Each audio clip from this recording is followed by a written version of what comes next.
had an unhappy marriage and you disappointed millions of people by getting a divorce, you know, you think more than one. You don't run off in a week.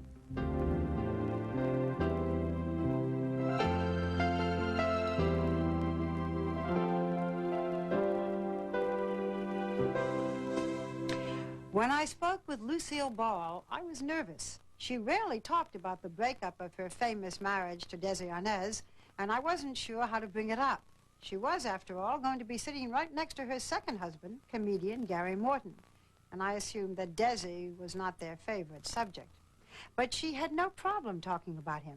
In fact, she was eager to discuss her ex-husband, and did so in a frank manner that was somewhat shocking to the millions who had only known them as that zany, happy couple, the Ricardos.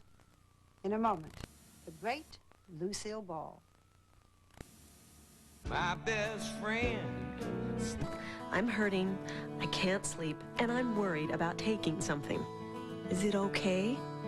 What am I gonna feel like in the morning? Finally, I take Tylenol PM.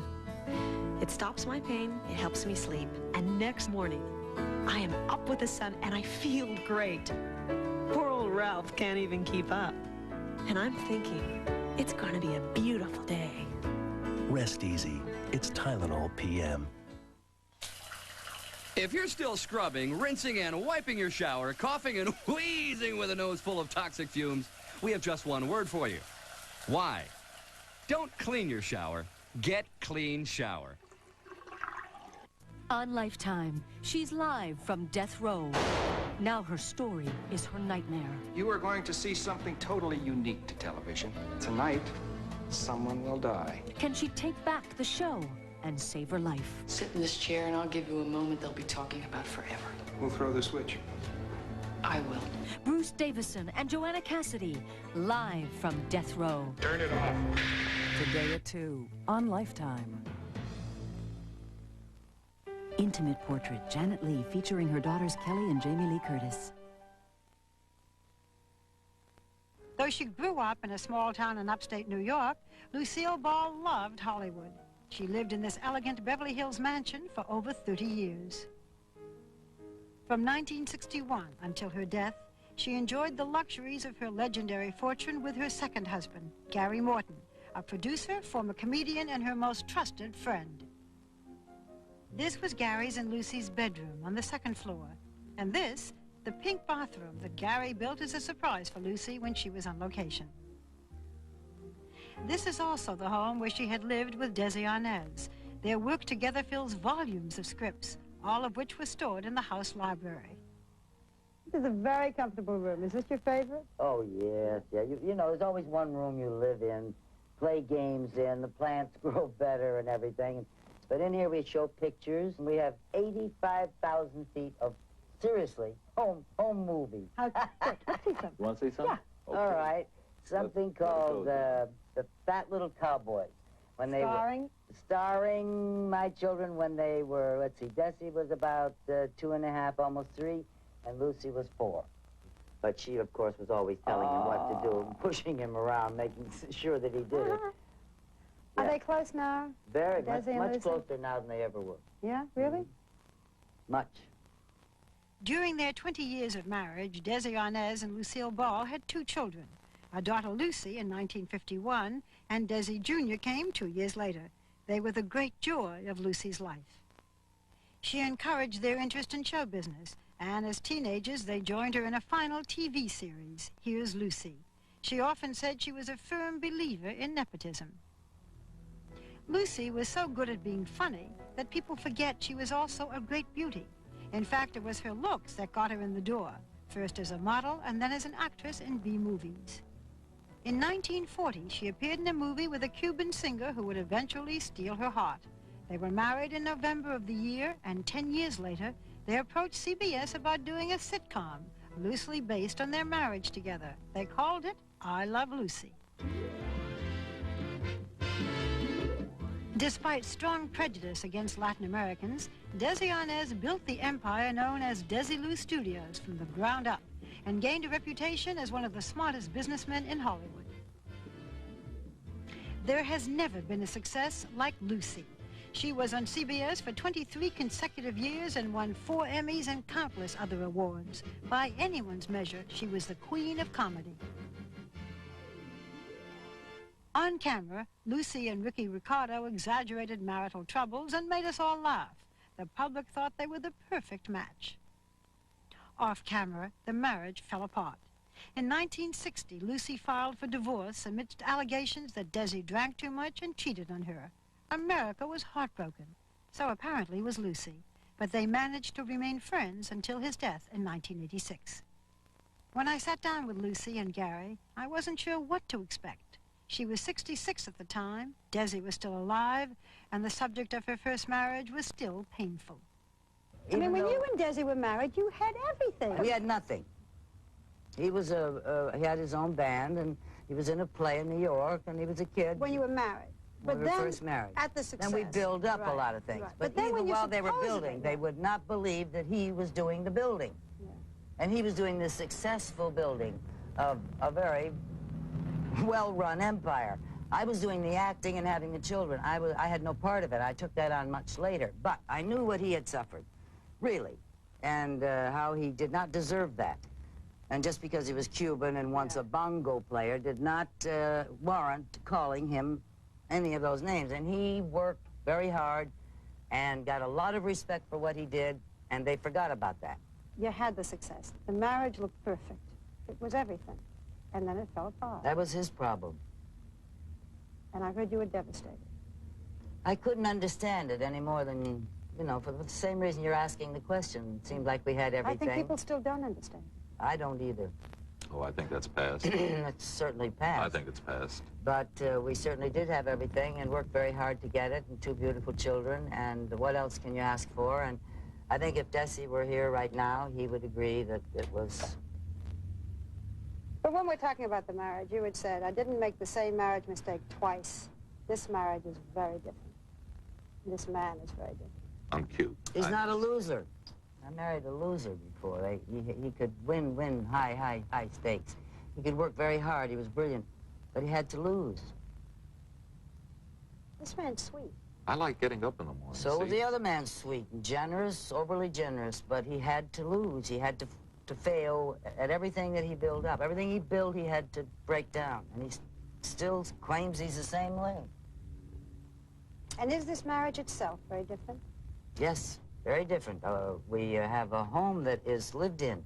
We had many houses before, but we didn't have a home that he was ever in. Who takes care of whom here? Well, I think together we take care of one another. When she's down, I try Gary. to get her feeling good. Gary. Gary has for a long time. Long time. Tell me what you mean. Well, thank you. Well, he just assumed that role beautifully, and I was grateful for it, and I encouraged it.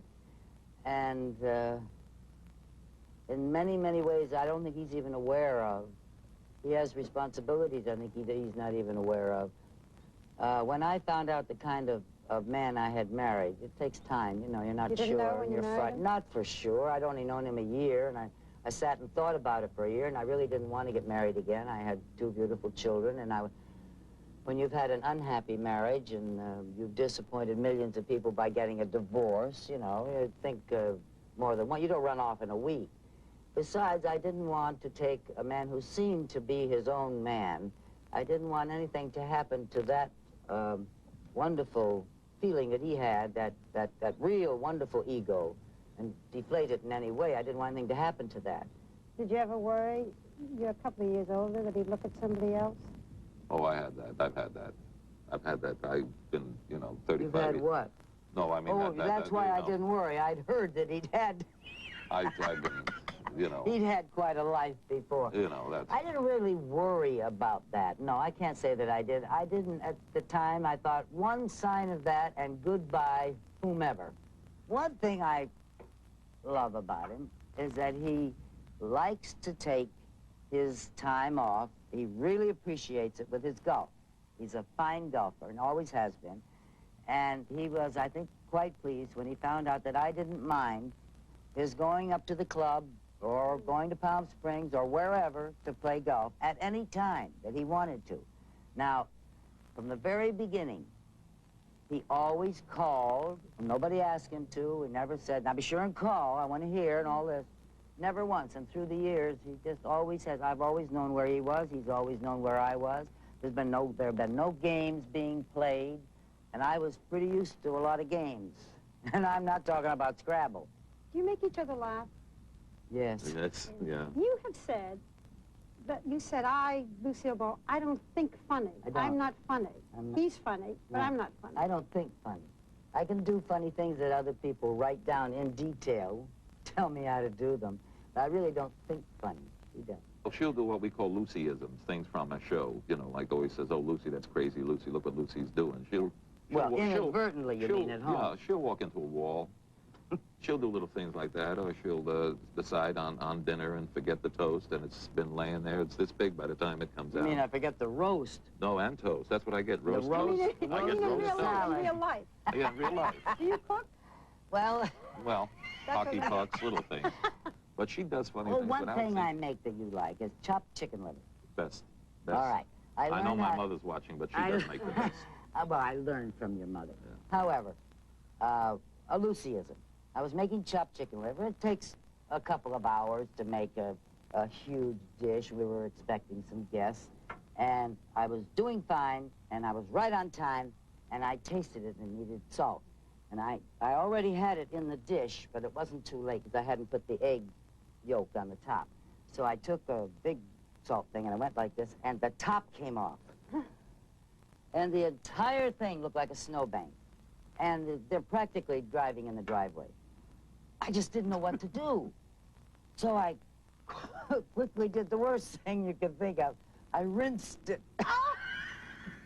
Now that's... So then all the salt went right straight through it. You know, it made no sense. So we went out to eat. What's her best quality and what's her worst quality? Her best quality is her warmth, and I love her warmth and her compassion for other people, her consideration of other people, her... What's the worst? I can't think of... I really can't, Bob. I mean, it sounds... I know one. I don't like you to take naps. Oh, yeah, she has a thing about me taking naps. I feel he left me. Yeah, I love to take naps. I don't like anyone who can take a nap. I hear that you're very influenced by Norman Vincent Peale, the positive thinker. The man himself and his thinking. What does it do? What do you live by? What's your philosophy? It's a daily religion. I like it because it works for you every day. You can use it right now, from here to there, every morning. It's I can. If I wish, I can. Next, Lucille Ball on balancing success and family life. Watch New Attitudes. You don't want to work forever. Look into an IRA now. And stop skipping your checkup. Your health is too important. Check out New Attitudes today at 12:30, only on Lifetime. Television for and about women. My best friend doesn't have a lot to say, but my best friend stands by me night and day. More veterinarians feed Hill Science Diet to their own pets than any other brand. He always shows me gratitude, never has an attitude. Whoa, whoa, my best friend. So feed your pets Science Diet, the #1 choice of vets. There's nothing better for your best friend. My best friend. But vets feed their pets. Our new half-gallon clean shower refill saves you money. Our label peels off so the bottle doesn't clash with your bathroom. And Bob's invented new clean shower for plastic showers and glass. Whew! One of these days we got to take a break. Don't clean your shower. Get Clean Shower. We've got the whole day ahead of us, and he had to get heartburn. Who knew they'd have such good onion rings? He still thinks he can eat like a kid. I can. I just pay for it. So I told him, would it hurt to take Tagamet with you? Good idea, because Tagamet gives you long-lasting heartburn protection and it's fast. In fact, Tagamet starts reducing stomach acid faster than Pepsid AC. He never listens. Now I don't have to. With Tagamet, you can eat like a kid again. Here at Coast, the cranberry isn't just for Thanksgiving anymore. Cranberry almond crunch. It's got a burst of flavor. Think you can handle it? Those are real ocean spray cranberries in there. Sure hope you like that little zing as much as we do. This is looking like a big hit for us.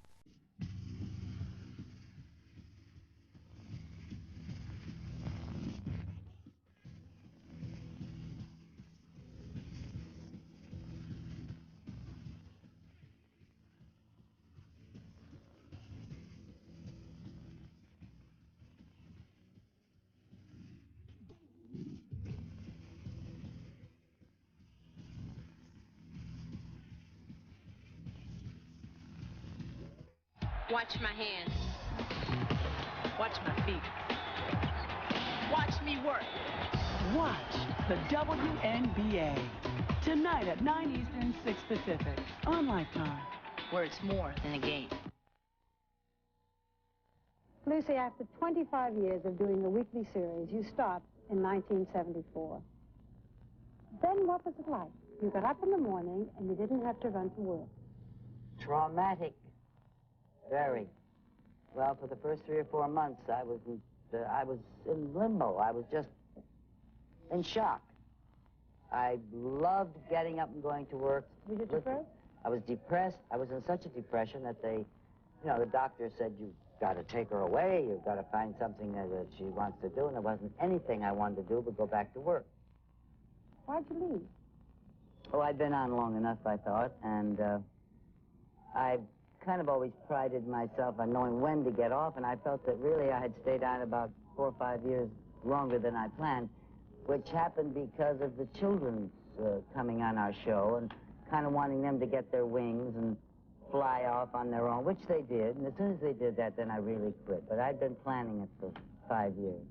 I just felt that I'd outgrown that stage, and also with the new shows, I began to feel a little old-fashioned.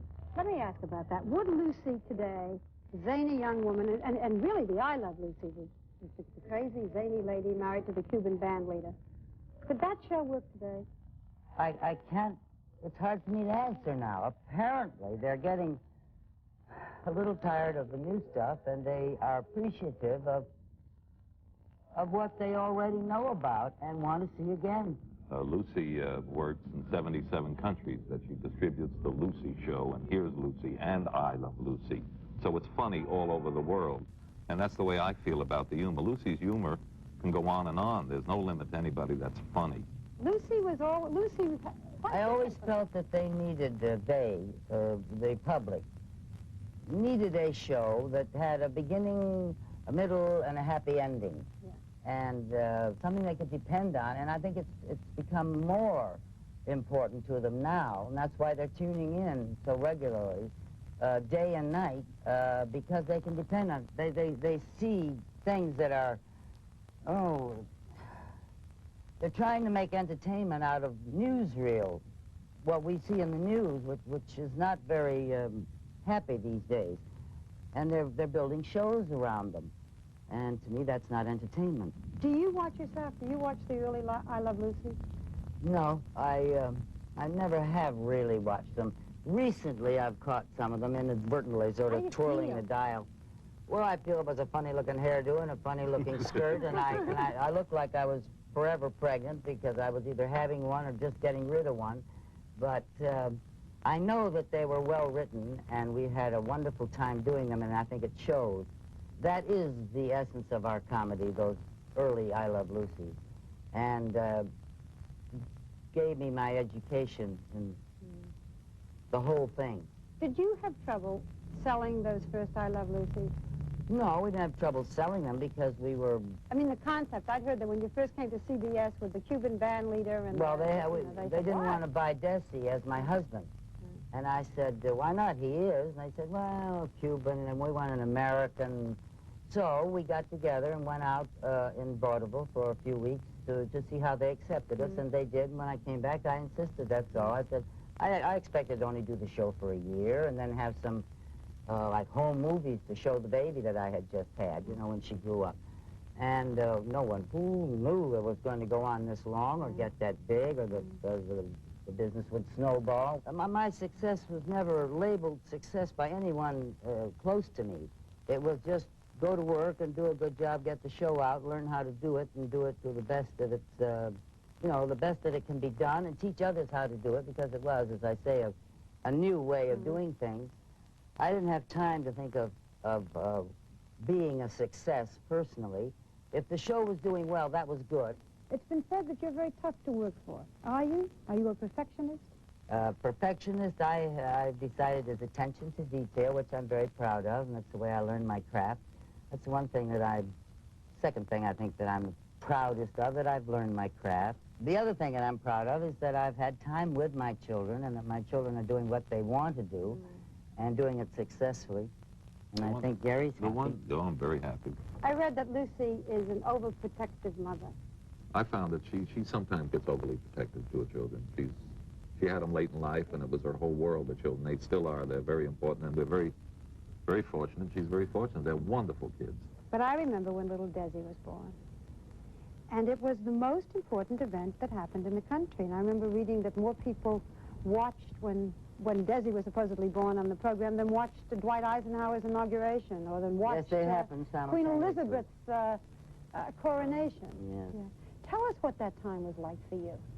I wasn't aware of all. They didn't tell me all that. First of all, when you have cesarean, you're not that wide awake for, you know, the next 3 hours. It takes 3-4 days before you, because it's major, you know. And so I was just concerned that the baby was healthy, and then later I found out the furor that it had caused, and how nice and how happy everybody was about it. And, of course, the fact that we were documented by our show, and it being on the night. He was born on the morning of January 19th, and the show was that night. And that could be arranged because it was a planned cesarean, and it just happened to fall on a Monday. You were almost 40 when your first child was born. 39. It must have been the most fantastic thing for you. Right. Do you think, in retrospect, that it mattered, that it was a good thing or a bad thing, that you wanted a child so badly, that you were that age when the child was born? No one warned me that I know now that I was taking a risk. But my doctor at the time didn't frighten me in any way. I found out that I was taking a risk.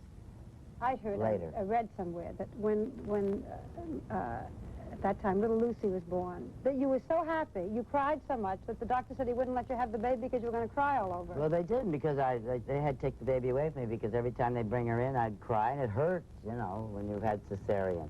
She was an unexpected cesarean, and it was a tough operation. And every time they brought her in, I would cry so that I couldn't hold her. And then once I burped her, and I burped her right up out of the blanket, and she went up on the top of the bed. I tried to raise her up, and I didn't have the strength, and I went like that, and she went right out of the blanket. There's that crazy mother. But you adore those kids, don't you? Sure. I'd also heard that when Lucy was born, that you heard about, before she was born, that you heard that you were pregnant on the radio, that you hadn't known. Yes, that one I lost, but I got pregnant. I didn't know that I was pregnant. We went out into vaudeville. This is when we went into vaudeville to find out if the public would accept Desi as my husband before we went into the television series. And I wasn't feeling well, and we opened in Chicago and got into New York. I thought I'd better see a doctor. I had no idea that I was pregnant, because I hadn't been, and we'd been married over 9 years. But I went to see a doctor, and he said, I said, you've got to be putting me. Well, we'll take a test.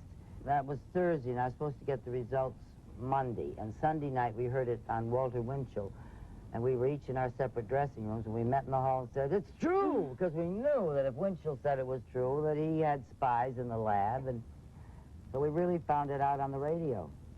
I just think it's an unusual situation. I mean, it's tough enough for kids, but when they grow up, and then to have this sort of spooky thing of seeing your parents and seeing yourself born on television and all of that kind of... They're very nice. As they got older, they start to understand the difference between reality and film. And you've had to understand it in your life probably much more than most people, the difference between reality and film, because you had to live for many years, still do, with another image, with an image of a marriage. I used it when I was unhappy. What do you mean? Well, it was always happy in our stories. It was always happy pretending. And so you'd pretend? I had to pretend, but it helped.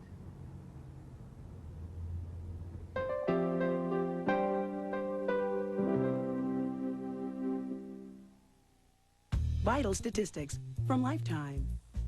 Did you know 59% of women wear high heels regularly, even though 62% of them complain of foot pain? Now you know. Lifetime, television for women. My best friend stands by me night and day. More veterinarians feed Hill Science Diet to their own pets than any other brand. There's nothing better. Whoa, whoa, my best friend. What vets feed their pets. Michelle never cleans her shower, but her shower's fresh and clean every time she gets in it. Because she's discovered something totally new. Tilex Fresh Shower. After her shower, she sprays a gentle mist. No scrubbing or even rinsing. Because new Tilex Fresh Shower keeps soap scum and mildew from building up. Now you'll never have to clean your shower again. Try new Tilex Fresh Shower.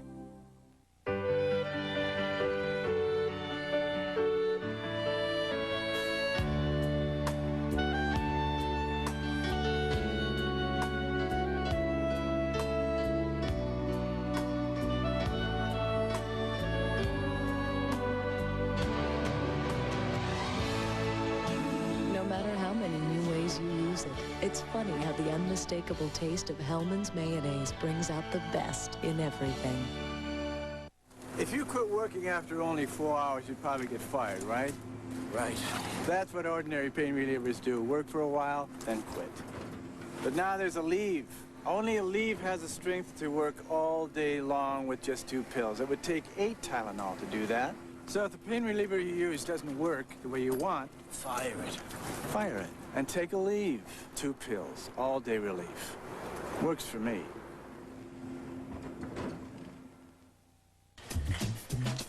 My kids are gonna love this. Now you can get a free box of fruit roll-ups when you buy Trix cereal. Just look for the coupon on specially marked boxes. It's a great value for me and a fruity treat for both of them.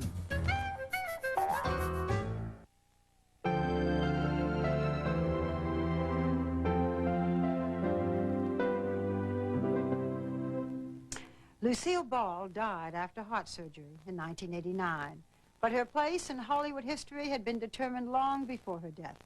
Her name is now tossed about in the same sentences with Charlie Chaplin and Buster Keaton, and she is widely recognized as the most influential woman from the early days of television. That probably means less to her than the fact that she will continue to be watched over and over again by new generations of viewers. Like all great talents, she wears well. Lucy's brand of comedy is timeless.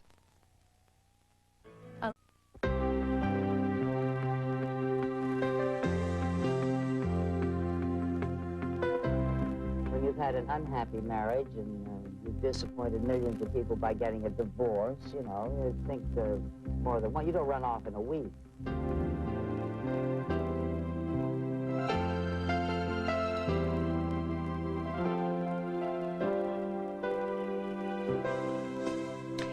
When I spoke with Lucille Ball, I was nervous. She rarely talked about the breakup of her famous marriage to Desi Arnaz, and I wasn't sure how to bring it up. She was, after all, going to be sitting right next to her second. Until her death, she enjoyed the luxuries of her legendary fortune with her second husband, Gary Morton, a producer, former comedian, and her most trusted friend. This was Gary's and Lucy's bedroom on the second floor, and this, the pink bathroom that Gary built as a surprise for Lucy when she was on location. This is also the home where she had lived with Desi Arnaz. Their work together fills volumes of scripts, all of which were stored in the house library. This is a very comfortable room. Is this your favorite? Oh, yes, yeah. You know, there's always one room you live in, play games in, the plants grow better and everything. But tonight, someone will die. Can she take back the show and save her life? Sit in this chair and I'll give you a moment they'll be talking about forever. We'll throw the switch. I will. Bruce Davison and Joanna Cassidy, live from Death Row. Turn it off. Today at 2 on Lifetime. Intimate portrait, Janet Leigh, featuring her daughters Kelly and Jamie Lee Curtis. Though she grew up in a small town in upstate New York, Lucille Ball loved Hollywood. She lived in this elegant Beverly Hills mansion for over 30 years. From 1961, husband, comedian Gary Morton, and I assumed that Desi was not their favorite subject. But she had no problem talking about him. In fact, she was eager to discuss her ex-husband, and did so in a frank manner that was somewhat shocking to the millions who had only known them as that zany, happy couple, the Ricardos. In a moment, the great Lucille Ball. My best friend. I'm hurting, I can't sleep, and I'm worried about taking something. Is it okay? What am I gonna feel like in the morning? Finally, I take Tylenol PM. It stops my pain, it helps me sleep, and next morning, I am up with the sun and I feel great. Poor old Ralph can't even keep up. And I'm thinking, it's gonna be a beautiful day. Rest easy. It's Tylenol PM. If you're still scrubbing, rinsing, and wiping your shower, coughing and wheezing with a nose full of toxic fumes, we have just one word for you. Why? Don't clean your shower. Get Clean Shower. On Lifetime, she's live from death row. Now her story is her nightmare. You are going to see something totally unique to television.